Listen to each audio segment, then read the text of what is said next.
Okay. Lilgaib, ulitin ko, para sa lalaki lang to. Ang absent dito ay lalaki. Okay. Huwa, yan na yung kanina. Ba't natin ginamit ang huwa? Siya. Okay. Paala. Ang ibig sabihin ng paala, gumawa. Sa Maguindanao na minggabag. Tenga minggabag sa kanin. Kagina niya apil nagaib kapialon maadi. Yapit o maadi na past tense. Ngayon mo na pang nakaraan. Past tense.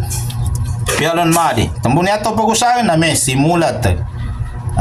Sa Tagalog sumulat. Okay. Siya tanong mo sa kanumusan na. Minggabag silang dua. Okay. Minggabag silang dua.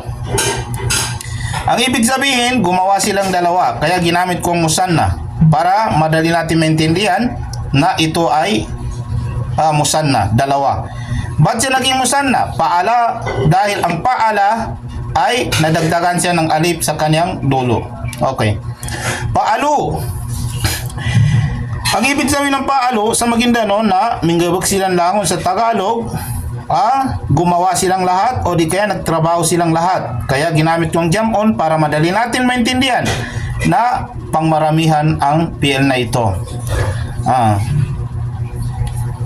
Okay, siya tanong. Kataba. Nyapit daw kataba na simulat, singular.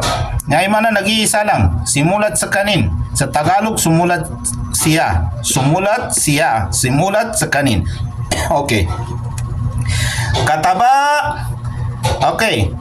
Yama na nakataba sa Maguindanao na simulat silang dua.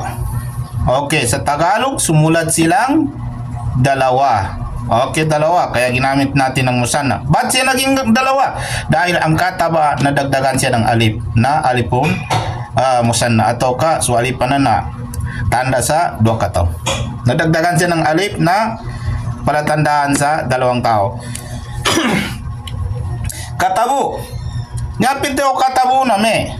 Simulat silang langon. Sa Tagalog, sumulat silang lahat. Okay. Darang explanation siya, kantor ni. Asa na, magamok kang bawa mo na video. Nasara.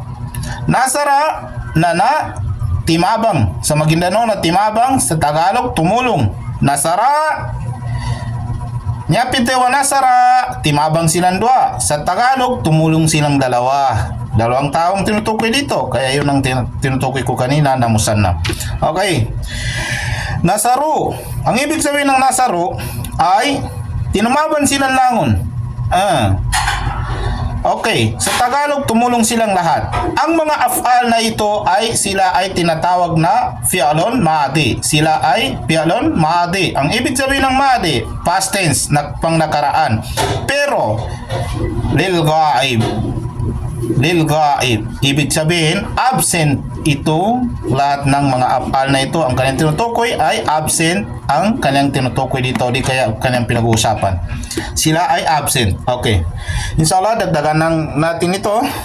Pag-aralan natin ang sunod nito. Ang sunod nito ay ghaiba. Ang kanyang tinutukoy naman ay para sa babae. O di kaya pang babae lang.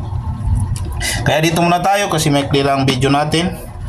Inshallah, umanang tanong po.